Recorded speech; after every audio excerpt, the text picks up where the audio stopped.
여러분 지금 정치권에서는 돈 풀자 돈 풀자 난리도 아니죠. 뭐 백신 휴가비 준다, 추석 떡값 준다, 여름 휴가비 준다, 국민 위로금 준다, 뭐 말도 많아요. 자영업자는 손실보상까지. 왜 이런 얘기가 난무를 하느냐. 뭐 여러분도 알다시피 지금 세금을 갈취하듯이 뺏어가서 세수가 많이 늘었습니다.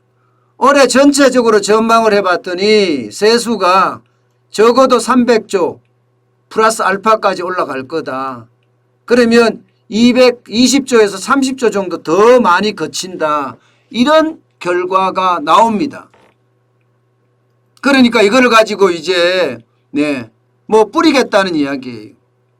그런데 저는 이게 국세 수입을 보니까 왜 이렇게 잡았을까 이런 생각이 들어요. 2020년에 결산을 해봤더니 285조 5천억 원이었거든요. 국세가. 그러면 2021년 추경은 아니 IMF 코로나가 왔으니까 그때는 어려웠으니까 국세를 더 못 낸다고 하지만 수출이 계속 증가하는 모습을 보였으니까 이거 국세가 더 많이 올라올 수 있다는 추계로 잡아도 되거든요. 그런데 작년보다 더 적게 잡았어요. 282조 7천억을 잡았습니다. 여기에는 무슨 좀 이렇게 꼭 제가 그렇게 생각해서 그런 것이 아니라 좀 이상한 생각이 들어요. 무슨 말이냐. 국세가 적게 들어온다고 예측을 하고 많이 들어오는 것은 3월 9일 대통령 선거를 앞두고 뿌리겠다 뭐 이런 생각으로 사실 적게 잡은 것은 아니냐 뭐 이런 생각도 저는 솔직히 좀 듭니다. 왜냐하면 어느 누가 보더라도 작년에 비대면을 중심으로 해서 반도체라든가 컴퓨터라든가 IT 제품을 중심 바이오라든가 이쪽은 굉장히 늘어났고 작년 말부터 수출이 굉장히 큰 폭으로 늘었거든요. 그런데도 불구하고 법인세가 들어오는 걸 적게 잡았다. 양도소득세가 들어오는 걸 적게 잡았다. 뭐 세금 그렇게 올려놓고 말입니다.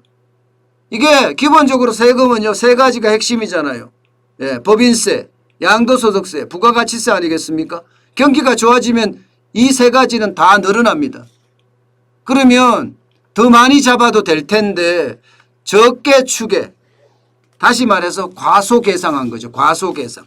아주 적게 추계한 다음에 추정한 다음에 했던 것은 아닌가 솔직히 좀 그런 생각은 듭니다. 어쨌든 이랬던 저랬던 세금은 많이 들어오잖아요. 세금을 갈취를 하든 뺏어가든 징벌 쪽으로 벌금을 매기든 20조 30조 들어온다니까 이 돈을 뿌리겠다는 거예요. 이 돈을 마구 뿌리겠다는 겁니다. 그러면 어떻게 될까요? 그러면 시중의 통화량이 늘어납니다. 지금 기준금리도 0.5%인 상태에서 쉽게 말하면 돈을 많이 빌릴 수 있는 상태입니다. 그런 상태에서 원래 1차 재난지원금, 3차 재난지원금, 4차 재난지원금 또 뿌렸거든요. 여기다 올해 예산이 558조입니다. 여기에다가 지금 20조 30조 남는 추경을 또 뿌리겠다는 이야기는 결국 시중에다 돈을 많이 풀겠다는 이야기입니다. 돈을 많이 풀면 어떻게 될까요? 저는 인플레이션 올 수 있다고 봅니다. 인플레이션 위험이 굉장히 높아진다고 저는 보는 거예요. 안 그래도 지금 소비자 물가 지금 굉장히 많이 올라가고 있어요. 5월에 2.6%까지 올라갔습니다. 4월, 5월을 두고 보면 이거 이미 초인플레이션이에요. 초인플레이션. 여기다가 지금 정부가 이야기하는 당정이죠. 정부와 더불어민주당이 이야기하는 국민위로금, 자영업자 손실보상제, 여름 휴가비까지 생각을 하면 이게 거의 한 30조 정도 규모로 한다고 이야기가 자꾸 나오니까 30조를 또 뿌리게 되면 소비자 물가는 더 치오를 수 있습니다. 저는 그 자체가 자칫 잘못하면 심각한 저는 인플레이션을 유발할 수도 있다. 이런 생각을 합니다. 그런 신호가 지금 나오고 있어요. 시장에서도. 여러분 보세요. 그 신호가 대표적인 게 금리입니다. 국고채 10년물 금리 상승 추이를 보면요. 지금 2.020%입니다. 굉장히 많이 올랐어요. 거의 아마 3년 만에 최고치 이 정도 올랐습니다. 10년물 국고채 금리가 오른다는 것은요. 이거 금리가 오른다는 이야기입니다. 제가 말씀드렸잖아요. 3년물 국고채 금리도 거의 1.7까지 오르고 있다고요. 그렇다면 지금 당장 금리를 올려도 무방하다 이렇게 이야기할 만큼 지금 시장에는 초인플레이션 우려가 있는 겁니다. 초인플레이션 우려가. 실제로도 여러분 시장금리는 지금 굉장히 많이 올라가고 있어요. 시장금리는. 보시는 것처럼 신용대출은 3.65, 3.65도 적지 않습니다. 가계대출은 최고 신기록을 기록하고 있습니다. 2.91까지 올라갔습니다. 가계대출이. 여기에다가 주택담보대출은 지난달하고 똑같지만 2.73%입니다. 문제는 모든 금리가 인상기에 있다는 거예요. 바로 이 금리가 시장금리가 인상되고 있다는 사실은 시장의 인플레이션 우려가 크다 이렇게 볼 수 있는 겁니다. 여기에다가 정부가 계속해서 국채를 찍어서 발행을 하면 국채 공급이 과잉돼서 이게 국채 금리가 올라간다 이런 또 분석도 있거든요. 어쨌든 지금 제일 위험한 게 그겁니다. 돈을 풀어요. 돈을 풀면 가장 큰 문제가 되는 것은 이게 인플레이션 우려고요.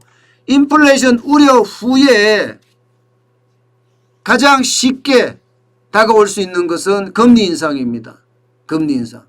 그러면 가계는 어떨까요? 가계는. 저는 이런 생각이 들어요. 국가 부채가 많아지고 가계 부채가 많아지고 기업 부채가 많아지잖아요. 특히 소비의 주체인 가계 부채가 많아진다는 건 결국 말입니다. 소비를 둔화시킬 수도 있다는 겁니다. 소비를. 지금 정부는 소비를 진작시키기 위해서 돈을 뿌리겠다고 이야기하지만 그 돈 뿌린 게 소비를 둔화시킨다니까요. 왜? 세금으로 하도 뜯어가니까. 가렴 죽으라고 이야기하잖아요. 그렇게 뜯어가니까 쓸 돈이 없는 거예요. 게다가 번 돈도 없어요. 번 돈도. 일해서 번 돈도 없고요. 사업에서 번 돈도 없습니다. 계속 마이너스 행진이거든요. 그러다 보니까 번 돈이 없는 상태에서 세금을 많이 뜯어간다.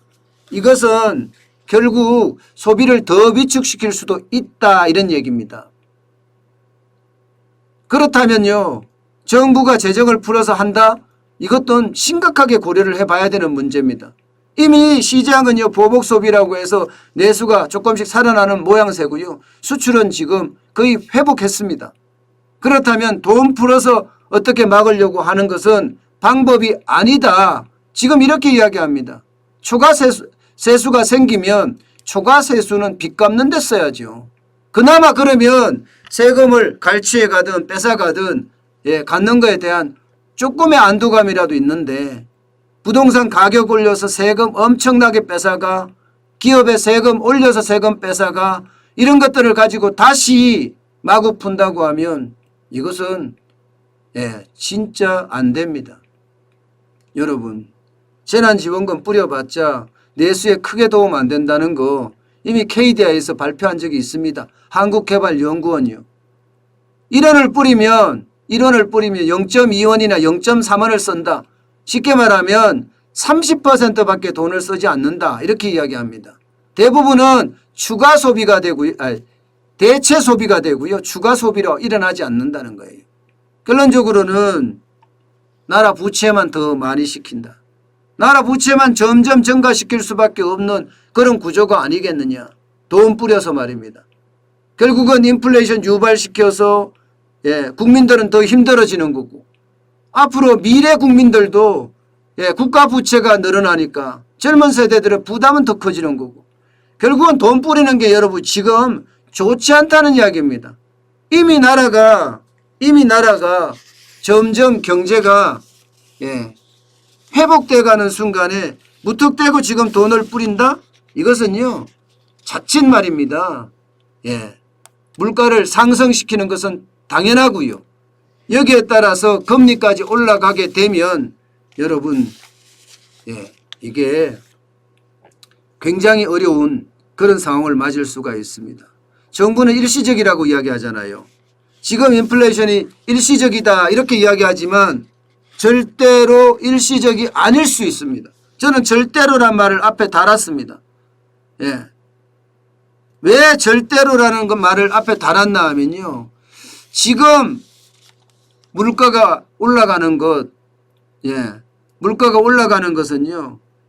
분명히 정부가 이야기하는 기저효과나 일시적인 공급 충격, 다시 말해서 원자재 가격이 올라서 그렇다고 이야기도 하지만 오히려 말입니다. 오히려 돈을 풀게 되면 돈을 지금 대통령 선거가 내년 3월 9일이잖아요.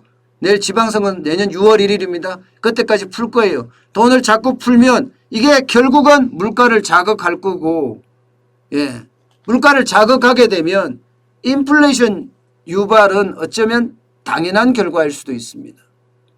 저는 그 어느 때보다가 이게 일시적으로 끝나지 않고 돈의 가치가 점점 떨어지지 않을까 저는 그런 예측도 지금 해봅니다.